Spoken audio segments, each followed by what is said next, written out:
Consul General, the Honorable Helen de la Vega Barber. Barber de la Vega. I always get confused. Do you use Barber de la Vega or? Yes, I use Barber de la Vega, but para shortcut na lang, Conjen Helen na lang. Conjen Helen. Hello and welcome once again to Kababayan today. She's given us some insights on what we need to do as Filipinos and in order to progress some of our issues and advocate for our community here. And one of those is you mentioned unity. And earlier, before the break, I asked you, in your experience, as you know, having worked with the communities in Tokyo, in Madrid, in Jakarta, in Myanmar, may pagkakaiba ba yung mga kababayan natin dito sa Amerika and kababayan natin in those areas? Siguro in terms of sentiment, halos pare-pareho yan, no? That everybody's really working very hard to make a good name for the Filipino community, to make a good name for our country. Pero syempre, meron ding mga challenges like iba ang mindset kung alam mong temporary worker ka lang sa isang bansa. Plus how the host country treats you. Right. All right. So, I think the most important element here is na-identify ng community kung ano yung common challenges nila at ano yung action plan nila for those issues na pwede naman nilang kapartner yung konsulado in addressing some of them. Okay, we're going to be talking about that in just a little while. But before we move forward further, since you mentioned being global, makialam tayo at makikamusta tayo dun sa mga kababayan natin. Let's say, for example, kababayan natin in Tokyo. How are they? Well, I was assigned in Tokyo from 2001 to 2003. And syempre, iba din yung profile natin doon, no? Ang community natin doon, most of them are married to Japanese nationals. So, ang kanilang mindset would be how to take care of their children. Okay? Because the Japanese... Oo, kasi syempre, ang Japanese society, mas close, mas homogeneous. So, we're looking at them, I mean, the assimilation or integration process, which is very much different dito sa Amerika. Okay. Kasi we share the same values, democracy, freedom, and almost the same kind of issues. So, madali tayong maka-assimilate dito sa Amerika. Rather than in Japan. I'm sorry, pero ang challenge naman doon is yung values.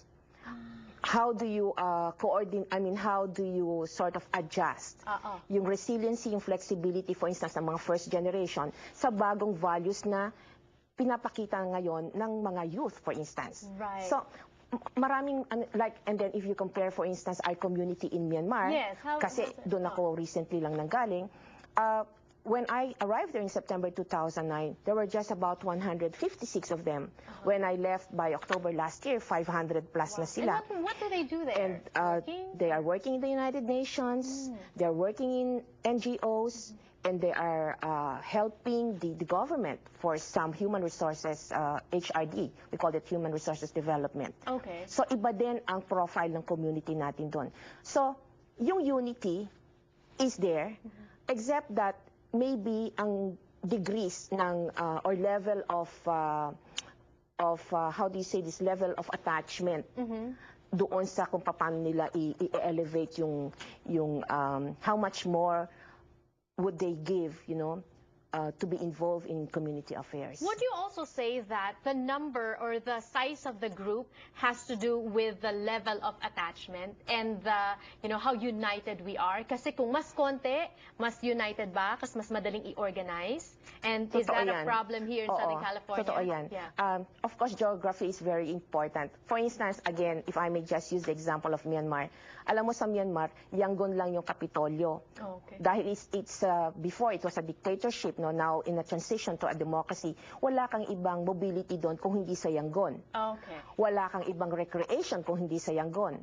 So yung 150 people na yon, magkakilala sila. Okay. So their friends are their co-families. I mean, yung mga taga Filipino community din. Sila yon. Wala ka ng ibang mapupuntahan. Right. Now, that kind of model, dalhin mo for instance dito sa Amerika, iba din. Right, right. And even just in Southern California, what are the challenges that you see in your term here as Consul General when we talk about Filipino issues, when we have different pockets of Filipinos all over the area? We're talking about Southern California. People are saying na masyado tayong disunited, mga ganyan. Actually, I think we're really dispersed kasi Southern California, we can identify yung counties na very strong ang presence. San Diego, Los Angeles County, Ventura, Kern, Riverside, San Bernardino. Right. Okay? And Orange County, of course. And lahat yan may presensya tayo. Oo. Okay. So, kung ikaw yung hometown leader ng association, of course, gusto mo ring ipakita dun sa constituency mo na as a leader, you have plans and projects and activities. Right. So, it's natural. So, gagawa rin sila ng sarili lang activity na para maparamdam nila sa kanilang constituents na meron sila ring activity or project. So, we should not, I think more than anything else, what I'm trying to look at is a strong cohesion. Yes. Now, when there's an issue like political empowerment or economic empowerment, or of course everybody has been doing that anyway, for instance on the veterans issue, madali tayong mag-unite. So, more than the physical or distance. We're looking at the issues, the institutions. Right. Sana ganon. And this is what we really want to achieve after this June 8th celebration that we are having. Yes, we're going to be talking about that June 8th celebration along with Consul Conjen Helen mentioned earlier the common goals and the projects that we are organizing in order to unite further our kababayans here in Southern California. You may want to take part in those as well, and that's when we return. Don't go away.